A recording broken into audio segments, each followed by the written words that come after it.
एकीकडे देशामध्ये मोदींच्या नावानं मतं मागितली जात आहेत. मोदी लाट असल्याचा दावा भाजप कार्यकर्ते करतात. दुसरीकडे नवनीत राणांनी मात्र भलतंच विधान केलंय. मोदींची हवा आहे या भ्रमात राहू नका, मोदी लाटेत मी अपक्ष म्हणून निवडून आले होते असं विधान नवनीत राणांनी केलंय. त्यामुळे भाजप कार्यकर्ते नाराज असल्याची चर्चा आहे. हे इलेक्शन आपल्याला ग्राम पंचायत सारखे लढा लागते.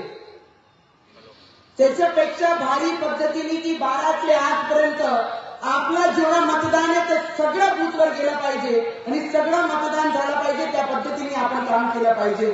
जर कोणी फुग्यात राहत असाल की मोदीजीची हवा आहे तर गोष्टी लक्षात ठेवा.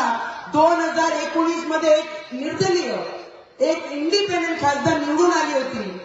एवढी मोठी यंत्रणा असूनही सुद्धा एक निर्दलीय व्यक्ती या जिल्ह्यामध्ये झेंडा काढून गेली होती. तर त्या फुग्यात कोणताही कार्यकर्ता राहू नये की मोदीजींची हवा आहे म्हणून आपण सहज निवडून येऊ.